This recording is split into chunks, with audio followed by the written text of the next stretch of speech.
Hey, everybody, welcome to Spitballin' Cards. I am Jeff, sitting in Scott's usual chair. He's boycotting us for not allowing more closers into the Hall of Fame, but hopefully he'll be back soon. Tonight, we've got Chris, Ty, and Phil. We've got a lot of hobby things to talk about. Most notably, is Wax dead? So, Phil, for those people who haven't heard the latest news about CT scanning of Wax packs and boxes, can you fill us in a little bit on what's going on there? Yeah, I'm happy to do that. What a great day in the hobby it is. Great week. Right after the national. And this, to be fair, this probably started like a few weeks back, and then there's just been new developments. So there's an account on, I believe, Twitter, and he's got a website. I'm not sure which other socials he's on, but it's Industrial Scanning is the name of the user/account. He came forward a few weeks back, and I believe this is the same person that found maybe at a yard sale or on eBay like a $1,500 broken down CT scanner, and he was able to spend like 3 or 4 months fixing it up, and he got it working.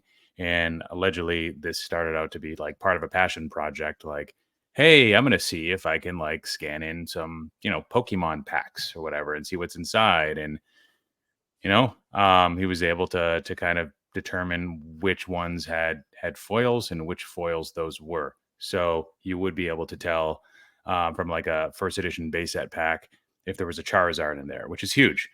Um, so flash forward about a week and a half, and now this goes from being somewhat of like a science experiment that's like altruistic, just trying to help people out, to a for-profit venture he now has on his website, talking about like how website traffic is up like 7,400%, and he wants to turn this into a service, but he wants to provide more transparency and whatever he can do. It probably took him a few days in order to rationalize this morally.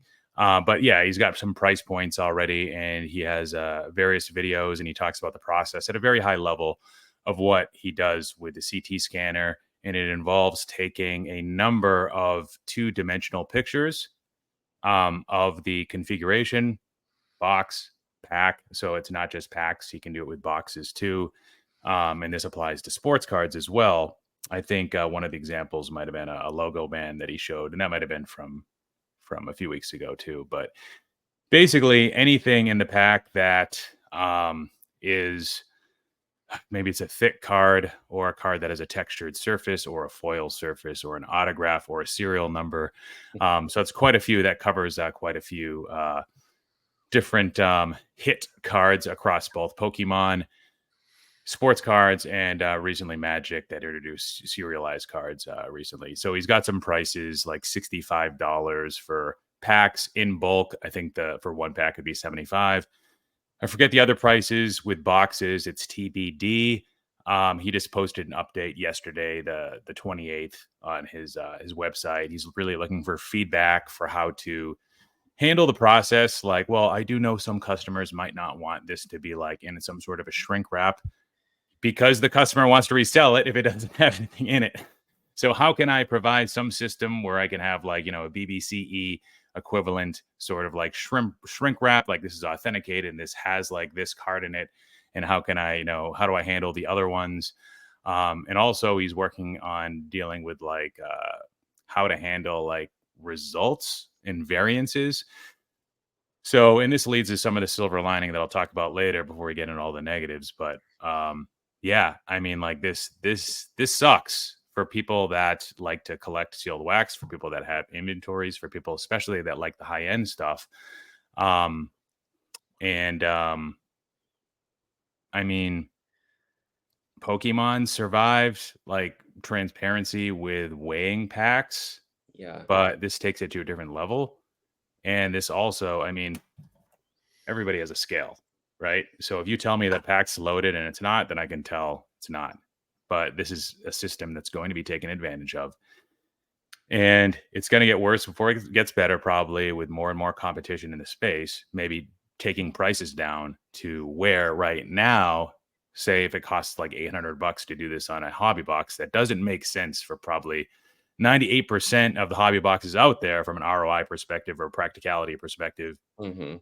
But if prices continue to go down, then what? And what happens to the value of wax? Does it drop because nobody wants to hold it anymore? So I've gone on enough. I've got more to say. Yeah, there's a lot of complications and questions brought up with this.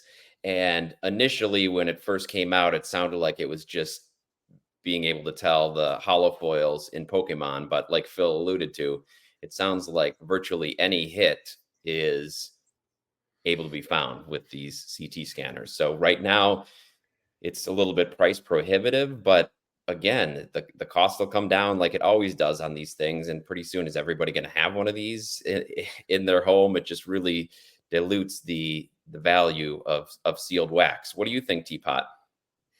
Well, I'll show a couple of things just for some visuals. Let me pull up my screen here, and I pulled up a couple of noteworthy items. So over on Collect, my buddy Ben Burrows, formerly of Sports Card Investor, wrote a pretty good article on this. And one of the images you see, this is the scan from the CT scanner for a Pokemon card. You can clearly see that it is the Hypno card, like if you're looking for it. So they're able to kind of drill in, and you can see this visual outline of the character.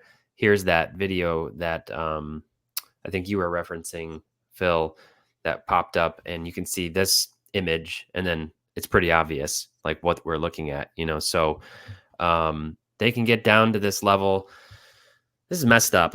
I don't, so far I would say this impacts the high-end market for sure. This impacts products like Flawless, National Treasures, Dynasty, other things like that. For lower end stuff, I wouldn't suspect it as much. So in terms of the stuff that I typically rip, it doesn't impact what I'm doing.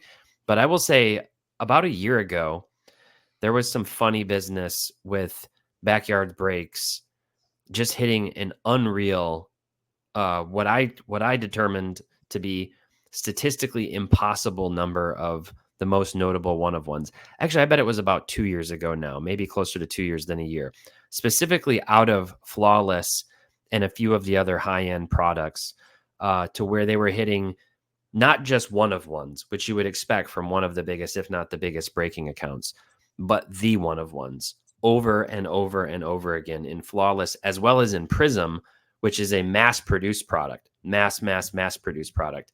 And they were hitting like all three of the top rookie one-of-ones, the chase cards from every product. And it was a statistical impossibility with compounding odds. And, that was kind of thrown into the tinfoil hat category. We had a debate about it on Cards on the Table on the SCI channel. Jeff told me I was crazy.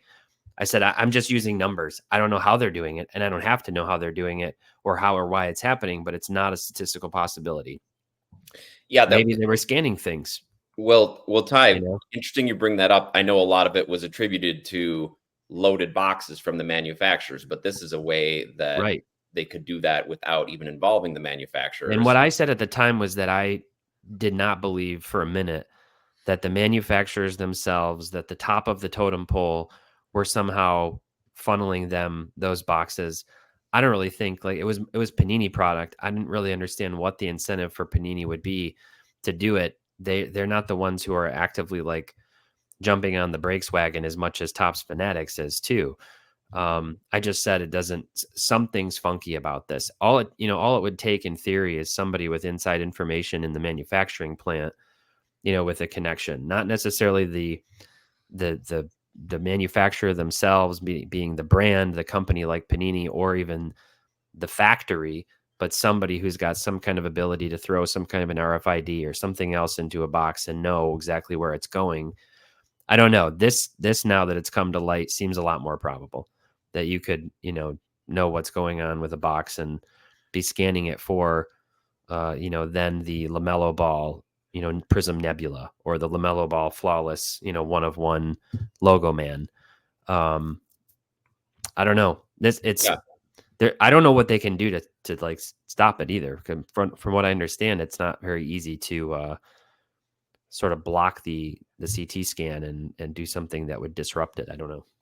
Yeah, one thing I just want to say, in watching Rattle Pokemon's video about this, and he's done a lot of great work bringing scams to light over the past couple of years.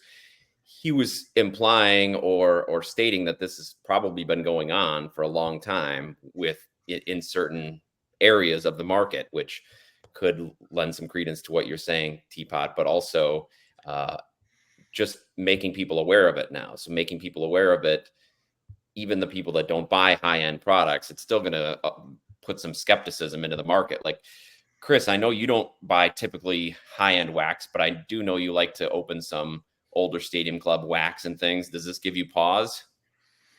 I mean, yeah. How much does this guy would this guy charge me to CT scan a blaster of 2020 Stadium Club Chrome?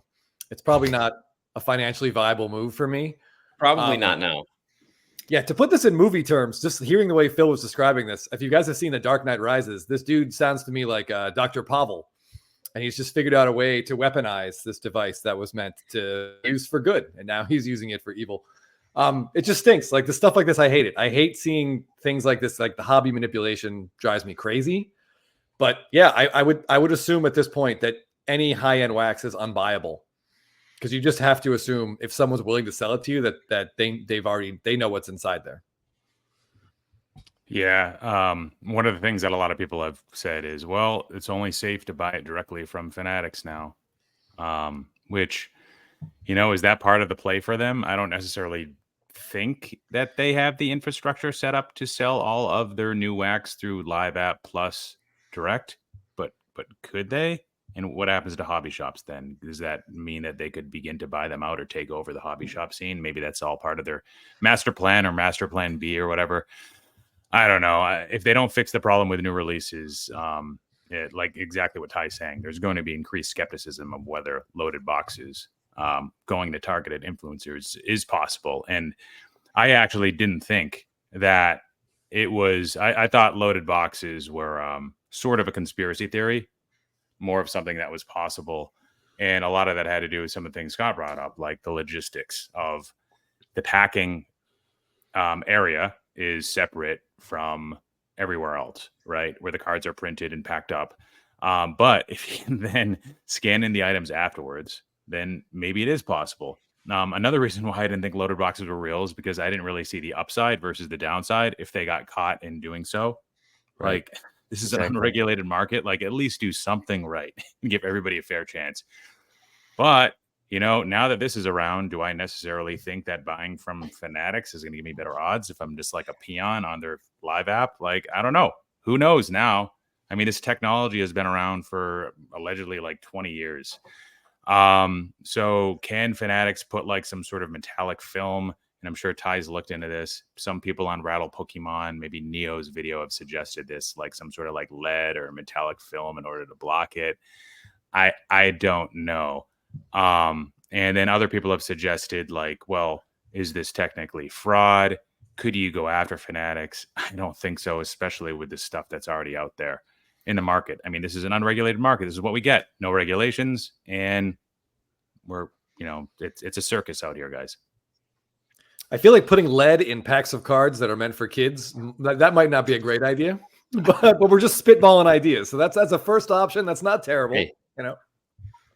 Arsenic could also be really good. Maybe that would block the CT scan as well. I don't know. Well, one thing I did notice, Phil, is that on the website for the company that's doing this, they say they don't, like, they just give you the raw data of the images, right? So they're not saying, well, they're not telling you what cards are in there. They're just giving you the raw data. So you've got to be able to then decipher what they send. So you have to know what you're looking for, which on the older releases is probably much easier than the new releases say. Yep. Yeah, 100%. So there is some silver lining here. And to be honest, guys, like, so I not only am I an owner of older wax, but I'm a seller of older wax. And I need my customers to trust me. And I'm very worried about that. And this repack thing that I'm doing is already sort of, I wouldn't say at its end of life, but it's certainly heading in that direction because of Fanatics just disrupting distribution. It's hard for me to get my hands on newer product at reasonable prices, right? So I'm one of the middlemen that they're pushing out, and I will inevitably die. My business will die, right? So like, For inventory, like what I'm doing is I'm taking this pretty seriously. I'm calming down the buying on secondary market wax. Now, this doesn't mean I'm stopping altogether. And actually, the example that Chris had brought up with the 2020 Top Stadium Club Blaster box, that's a box that I bid on tonight. And if I looked at my watch list, there's about 7 wax items, and 5 of the 7 I'm still going to bid on. I'm still going to bid the same amount on because I don't think they're a candidate for this right now or for the near future, 3 to 12 months out. And I tend to hold my inventory for often 3 to 12 months. But the loose boxes, I'm a little bit more worried about overall than cases. And I'm going to be more focused on like reputable sellers. And, I want at the end of the day, my buyers to have faith in my product. And one of the nice things is that I've held a lot of the inventory for a long time. I don't have a ton of high-end stuff like Dynasty. I feel like a lot of my stuff wouldn't work. And I do have some sealed cases, but I haven't seen any success stories revolving around sealed cases with cards like 2,500 to 4,200 cards. A lot of that's the stuff I have for baseball, like 2018 Update, 2018 Bowman Jumbo.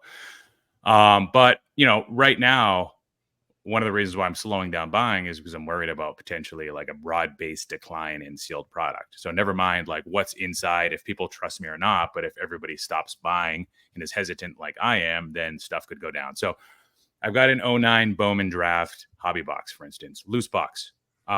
Forget who I bought it from. I've had it for 2 or 3 years. I am worried about the decline in that, not necessarily if that's been CT scanned, if you get what I'm saying, but that would be a candidate that I wouldn't be buying because of that potentially. Most of the other stuff, like I've got 11 Bowman Chrome behind me. So for reference, 11 Bowman Chrome is probably like $800 a hobby box. It's got Trout in it. His rookie, not his Bowman Chrome auto. That I don't think is a fit to be scanned right now because of the downside. The 09 Bowman Draft, I mean, that's got 50 possible autographs. You get one. So Mike Trout's probably not in there, but people are stupid. Who knows? I kind of want to get rid of that one. With baseball, at least, a lot of the stuff that Topps creates, it's not hit oriented as much. Dynasty clearly is one you want to stay away from at this point. The loose pack market, if you think about packs, that's already been dead. Like you shouldn't be buying loose packs from eBay. And there's probably other ways that people can figure out whether those have hits in them or not, right? Versus a CT scan. Probably ways that are a lot cheaper too, in my opinion. So I've never really been a loose pack guy, buying or selling those.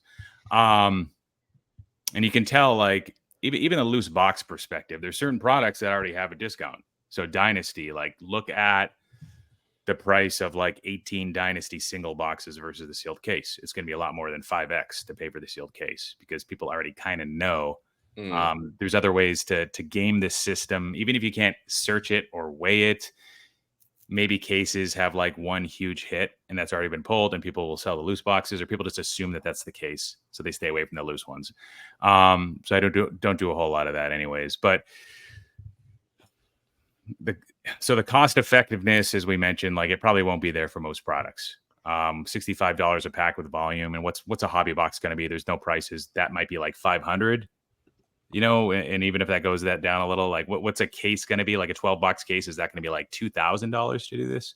So like throwing around these numbers, like you'd have to be dealing with like super high end product, vintage product, not vintage, but older modern product to be able to do this stuff. For your 09 box, for example, it would just be basically peace of mind, because there is a chance there's like an orange Mike Trout auto in there. And if you move on from the box and someone rips it and it's in there, you're going to lay in bed at night contemplating your life choices. So, I mean, like for some people that have one of those boxes or something that has a massive hit like that, even if the box itself is worth the same amount theoretically as the CT scan, it's like a peace of mind thing if you're going to move on from it. Maybe. I don't know. Yeah. So there's still a market for like not dead product, but product that's light, like the light Pokemon packs. Like people still collect those things. People still grade those. So it wouldn't be a complete. I see what you're saying. I mean, from my perspective, I would never go close to that thing because that would destroy my integrity. if I even told people I was considering looking into the idea of buying one of these things, or using one of these things. Like I'm the type of guy, I don't like to open wax. Like I don't like to open the same product that I put in my RC Explosion boxes because I think that looks a little shady. Yeah, I see what you mean about like, it'd be cool theoretically to know like, oh, I've got the Bowman draft box that has this, and then that would add value to it if it was authenticated by a company, I guess. And maybe if you didn't have it, then you could not disclose it and then just sell it, which is what people are going to do, unfortunately. Yes. So one of the nice things is like the amount of false positives, false negatives that come out of this process. Like what he's shown is sort of like, a few clips of the results of what can be found, but we don't know how accurate the process is. We don't know what the issues are. We've heard that it works better if the cards are flat. We know that, Topps Chrome, those cards get bowed over time, Bowman Chrome as well. So would that screw it up? Like, we bash redemption cards, but I first thought like, whoa, those can't be detected because they don't meet any of the conditions. Oh, wait, the back, the part that can be scratched off. Yeah, you can probably see those. So, and that's only for products, 2022 and up that have that 10-year window now. So prior to that, you wouldn't want a redemption, but this puts like a damper on, I feel like this puts like a wet blanket onto future wax rips. Just anytime a big card is hit by anybody of notoriety now, it's sort of like, was that legit or was it scanned? And that stinks. Like no matter what, it just stinks. You're kind of looking at that. The Luka Doncic true black prism 1/1 has never surfaced publicly. So that card's never been seen. Somebody may own it, somebody may not.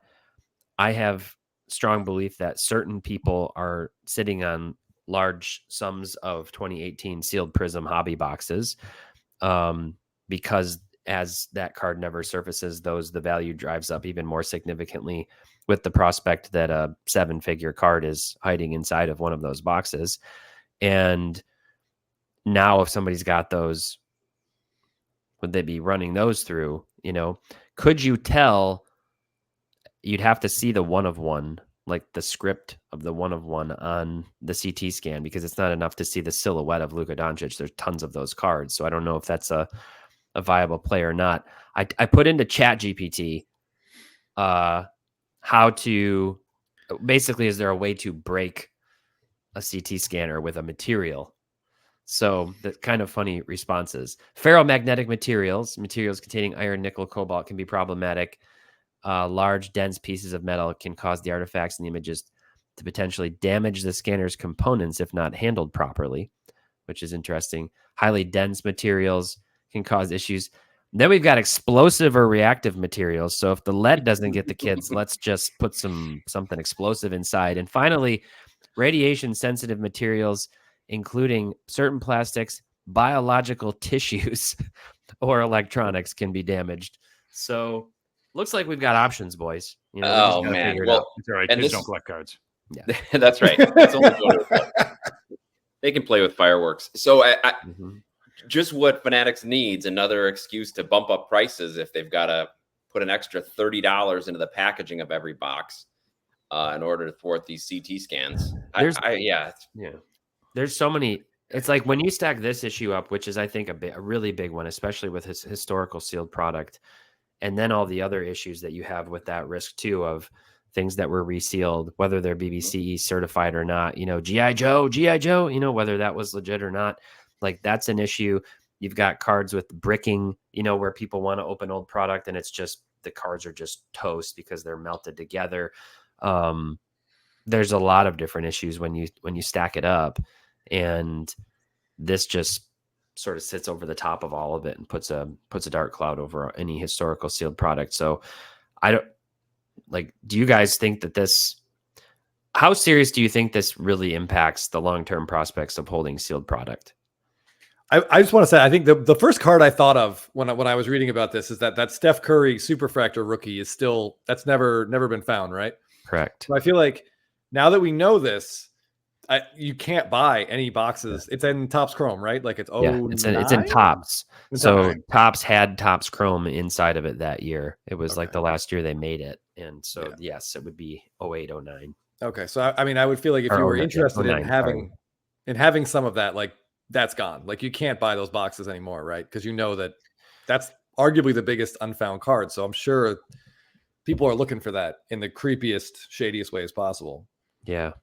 It's a good Or point. they've been looking for that for a long time. And Yeah, we're that's a just, good point too, Jeff. it's really disappointing to me because I love collecting old wax. And I mean, I don't collect it necessarily to 5-10x the value. I just collect it because I like it, but I would hope the value wouldn't go to zero. So it's a little bit disappointing in that regard that it's just one fewer thing that I can feel comfortable about collecting. I obviously don't have as big an investment in it as someone like Phil. So I'm interested to hear your take on your own personal wax, Phil, besides the business side of yours. Yeah, I'm worried. Like I said, there's certain products that I think are a good fit for this, and I forget who asked, but I think what this comes down to, like, how major of an issue is this? There's two things: how quickly it takes Fanatics, and is Panini still around, them to step in and do something about this to new releases, and to provide some faith and confidence, whatever's left, in consumers and the rest of the hobby. And two would be, I, as a person that doesn't work in the medical field, I don't know how easy it is to get a hold of a CT scanner. So this guy's prices are one thing, but what if you can rent one? What if you can use one easily? And then all of a sudden, everything's in play almost. And how easy it is to properly use one of these. How easy it would it be Yes. to replicate this guy's process? He apparently showed us quite a bit when this was just a science project. Why not disclose everything? And now he's trying to get a patent, maybe? Is that the case? Or is that somebody else? I've heard something about a patent. I wasn't sure who was involved in that, but yeah, somehow a usage patent for CT scanners to Yeah. So trading cards. yeah, what I hope happens is that Fanatics intervenes as soon as possible. And this is a case where we're glad that Fanatics is involved in the hobby and not just Topps and Panini anymore, because Fanatics Agreed. has the ability to get involved quick instead of playing the whole Panini disappearing from their Twitter for 3 months, not answering any questions about any scandals. Like, so at least we have Fanatics involved for this in an unregulated market in these difficult times. What I would hope happens is that this guy gets bought out by somebody and he has to release his client list after like the first 60 days. And all these people get blacklisted and they're afraid of, people are then afraid of using CT scanners or advocating the usage of it ever again. There's no more startup companies that try to do the same thing. Obviously, that's wishful thinking, obviously. But, you know, sometimes you just have to have a little faith in humanity. And even if it's short term, and I can sell some of the more high-end stuff before this all goes to crap. But It looks then like again, it's pretty easy, Phil, by the way, to yeah, does it? find one on eBay and do local pickup. This guy who made the video was saying there were multiple for sale, and he just happened to find one in his area for $1,500. So Yeah, I if thought you know how to use it.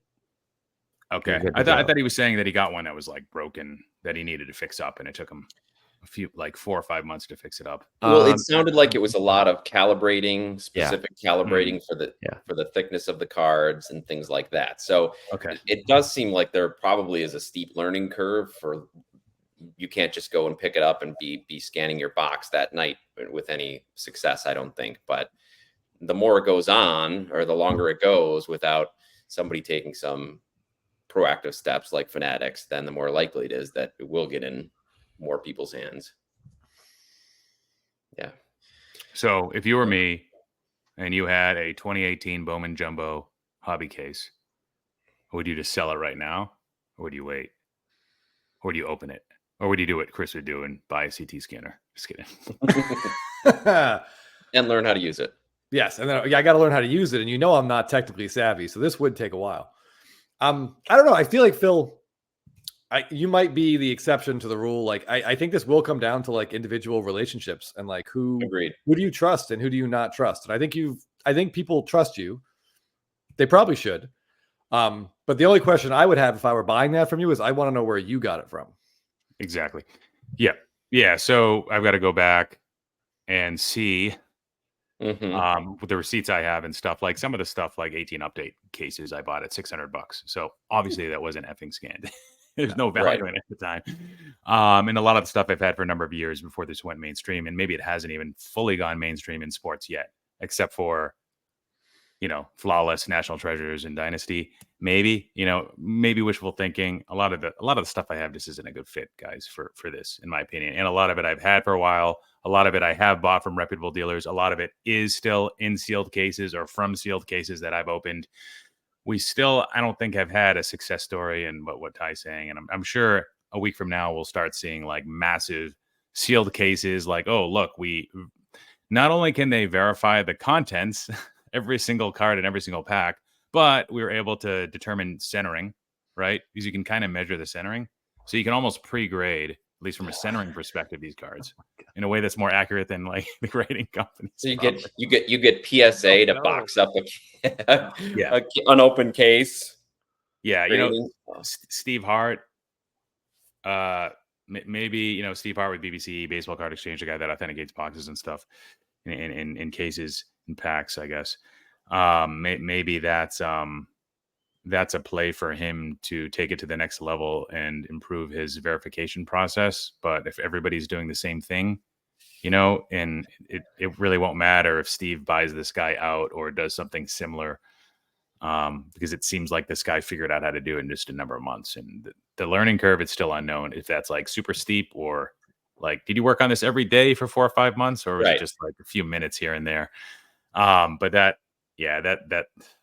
man, this is what a wonderful world we live in.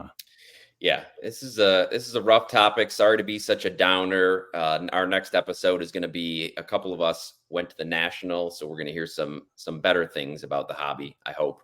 But that's a good place to leave it. Anybody want to add anything final about the CT scan story as of now? I would just say, if you're like me and one of your favorite rips is like, I believe it's 1991 Score Hockey. It's got like Yager's rookie, Brodor's rookie, some really cool images. You can buy those boxes for $20. This will not impact your enjoyment of that exercise. That's true. There's one guy that's safe in all of this. The biggest sealed wax investor of them all, Rudy from Alpha Investments. Back in 2021, he talked about how he had a $30 million stake roughly in Magic the Gathering, Pokemon, TCG cards. I think he was lumping them all in together. Well, okay. So the Pokemon stuff isn't safe, and neither is some of that other stuff, but most of it is Magic. And I think some of that is like alpha, beta stuff. So that stuff is safe because it doesn't fit any of those criteria. It's not textured. No cards are thicker than the others. There's no autographs. There's no serial numbers. So the guy with the moronic thesis that I followed with sports cards, he's in the clear for the most part. So good job, Rudy, you shithead. Well, some people planned ahead, I guess. They could see the CT scan issue in the future. Well, thanks everybody for joining us. If you like talking about the hobby, please consider visiting the Blabbin' About Slabbin' YouTube channel. Chris and I do a live show there every Thursday night. And this Thursday, the first Thursday of every month on Instagram, is SSP Thursday. And we highlight short prints and super short prints in especially baseball.